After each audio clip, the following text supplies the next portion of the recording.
ಯಾಕೆ ಹೋದವ ಯಾಕೆ ಚಿಂಪಾಡಕತ್ತಲ್ಲ ಏನ್ ಮಾಡ್ತಾತ ನಮ್ಮ ಮನೆ ನನ್ನ ಹೆಂಡತಿ ಸಿಲಿಂಡರ್ ತರ್ಬೇಕ ಮನೆಗೆ ಬರ್ಬೇಡ ಅಂತ ಹೇಳ. ಯಾಕ ಅಂತದ್ ಏನಾಯ್ತ ಅದು ಏನೋ ಒತ್ತಬೇಕಂತ ನಮ್ಗೆ ಗೊತ್ತಿಲ್ಲ, ಏನು ಇಲ್ಲಿ ಆಫೀಸ್ನಾಗ ಅದು ತಾಂಬ ಇದು ತಾಂಬ ಅಂತ ನಮ್ಗೆ ಏನು ಗೊತ್ತಿಲ್ಲ ಅದ್ರ ಬಗ್ಗೆ. ಅಲ್ಲಿ ಗೊತ್ತಾಗಲ್ತಾನ ಏ ಬಾ ದೇದಕ್ ಬಾ ನನ್ ಗೊತ್ತದ ಅದ್ರ ಬಗ್ಗೆ ಕೇಳ್ತಲ್ಲಿ ಅಣ್ಣ ನಮ್ಮ ಹುಡುಗ ಸಿಲಿಂಡರ್ ಕೊಡವಲ್ರಿ ಅಂತಲ್ಲ ಯಾಕ ಇಲ್ಲ ತಮ್ಮ, ರೂಲ್ಸ್ ಚೇಂಜ್ ಆಗ್ಯಾವ, ಕೊಡ್ತೀವಿ ಇಲ್ಲ ಅಂತಲ್ಲ. ಏನ್ ರೂಲ್ಸ್ ಏನಿರ್ತಮ್ಮ ನಿಮ್ಮೂರಾಗ ರೇಷನ್ ಹೆಂಗ್ ಬಾಳತ್ತಂತ್ರಿ ಅದ್ರಂಗ ಇಂದಿನ EKYC ಮಾಡಿ ಸಿಲಿಂಡರ್ ಕೊಡ್ತಾರ. ಪ್ರತಿ ತಿಂಗಳ ಖಾಲಿ ಆಗ್ತ ಪ್ರತಿ ತಿಂಗಳ ಬಂದಿಗೆ ಒತ್ತ ಕನ್ಬಟ್ ಇಲ್ಲ ತಮ್ಮ, ಒಂದ್ ಸಲ ಹೋಯ್ತಿದ್ರೆ 5 ವರ್ಷ ಬರ್ತದ ಅಷ್ಟೇ.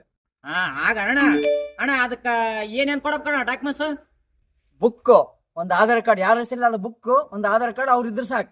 ಸರಿ ಅಣ್ಣ ಕಡ್ಡಾಯವಾಗಿ ಮಾಡಿಸ್ತೇವಣ. ದೇವದುರ್ಗದ ಭಾರತ ಗ್ಯಾಸ್ನ ಗ್ರಾಹಕರೇ EKYC ಕಡ್ಡಾಯವಾಗಿ ಮಾಡಲೇಬೇಕು.